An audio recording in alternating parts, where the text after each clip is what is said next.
Assalamu alaikum wa rahmatullahi wa barakatuh, and welcome to another edition of Hilaal Live from our Cape Town studios. My name is Luqman Shadrack. Thanks for joining us on channel 347 and on our live stream www.hilal.tv. As we know, over the very many weeks, we've had quite a bit of stories that's been hitting the news with regards to the conflict in the Middle East between Palestine and Israel, and we've also covered quite a few protest action in and around South Africa and the world as well.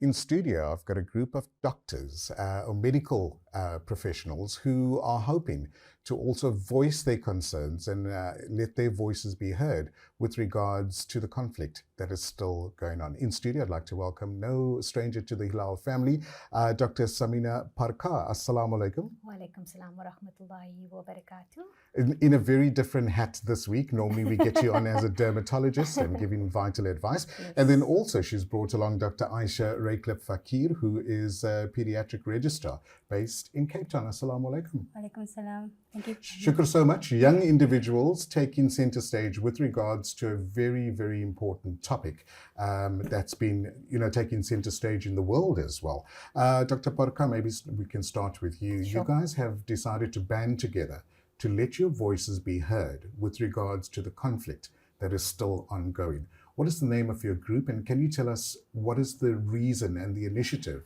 that you would like this to go global, basically? Sure. Thank you for the opportunity, firstly, You're to welcome. yourself and Hilaal TV. We have formed a group that is called Healthcare Workers for Palestine. And we are essentially a group that has come together to stand in solidarity with the people of Gaza in Palestine, in particular the innocent children and women that have been killed and who are still undergoing the atrocities, and then of course healthcare workers who are putting their lives on the line on a daily basis, who are also being killed.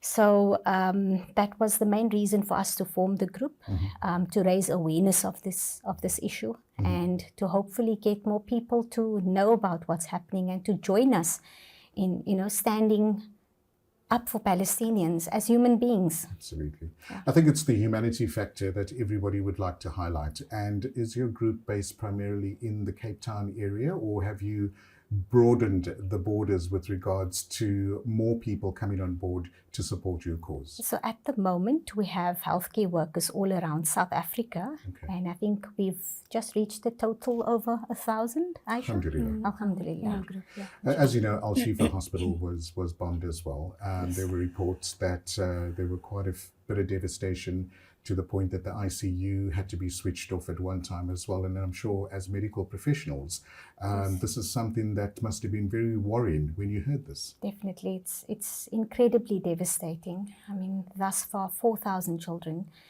have lost their lives, and we're still counting. That's excluding all the children that are still trapped under the rubble. And many innocent women, mothers, healthcare workers. Of the 36 hospitals that are in Gaza that have been providing excellent healthcare, to the people of Palestine for decades. Yeah. Of those 36 hospitals, 2/3 are now not functional anymore because of the indiscriminate bombing of those hospitals. And I mean, Al Shifa is just one of them. Of course.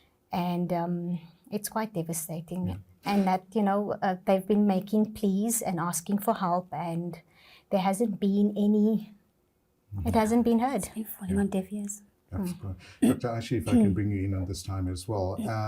What is your objective? You've formed the group, you've sent the message out. People have heard your call, they've now joined your cause as well. But what is your primary objective by forming this group?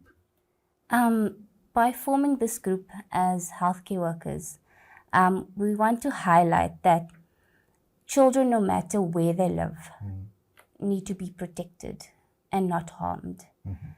That no parent or child should face the threat of being bombed out of their bed in a hospital, a place of safety. No healthcare worker should work or in fear of losing their life. They shouldn't be restricted in providing the essential healthcare that is needed, that the children need, that the vulnerable people need. And that hospitals are a place of safety. It is a place where you provide care to those in need. And it shouldn't be used as a battleground to wage war. Yeah. And that the children at the end of the day must be protected. Yeah. The reports that we still receive on a daily basis, I would imagine as in the medical fraternity, but more as just, people that are parents and look at the devastation that's happening. Do you receive reports from colleagues or in your group as well? I'm sure people have colleagues and friends over in that side of the world. Certainly, yeah, on a daily basis. And I mean, even the gift of the giver's head that was killed in this genocide, he was a colleague of some of the doctors that are on the group and worked one-on-one with them.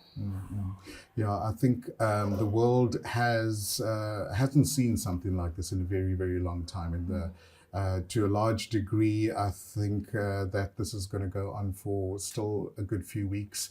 Hopefully it can come to an end, inshallah, for everybody as well. Yeah. How can the general public get involved, Dr. Ayesha? What message do you have to the general public that's watching this interview right now? How can they get involved in your cause? Well, we've organized as a group a peaceful picket or peaceful vigil that will be on Klipfontein Road in Cape Town, on the corners of Milner and Harris Road. We did receive clearance and authorization for the space from the city. And it will be happening on the 21st of November. That's next Tuesday. Yes, that's correct. Next Tuesday? Between 7 a.m. and 8 a.m. to accommodate anyone passing by on their way to work, to come to join us and to stand in solidarity with healthcare workers. Bring your posters, your kifaya scarves, your Palestinian flags, and you can wear scrubs as a healthcare worker, but be cognizant of not identifying any institutions or places of employment. Gotcha. Show up as a humanitarian. Show up as a human being who is standing for the rights of the Palestinians, in particular the children of Palestine. That's peak time traffic, as we know in Cape Town. That's a very, very busy side of the world as well. That's that corner that we know of. Are you going to have marshals? Are you going to have people assisting with ushering? I would imagine not just medical staff, but also general public to come through? Yes. Okay. We hope more and more people can join us. Yes. What should our general public be aware of when coming towards your protest? That it's a peaceful protest. It's not something that's aimed at, violence doesn't end violence. So we really just want to reach out to the public, raise awareness, make them aware of the issues that are happening in Palestine for those who don't know. And just, as Ayesha very rightly put it, come as a human being. But I think, with you guys working in the field as well, it hits home a little more because you see to patients every day. You see to what patients go through every day, and you try to alleviate some of that pain from them. We in South Africa only understand, just a little bit of what the pain our brothers and sisters in Gaza are going through as well. What is your special message that you would like to send to our viewers? That as healthcare workers, we call for a ceasefire. We call for hospitals and clinics to be allowed to function without fear of being bombed. We call for the blockade to end, to humanitarian aid for the people in Gaza, Palestine, and for all injured, especially injured children, to receive care, to receive shelter, to receive food, and for us to stand together as humanity and as healthcare workers, to primem non nocere, first do no harm. Of course. And stand up for what is right. Inshallah, inshallah. Jazakallah, Dr. Samina.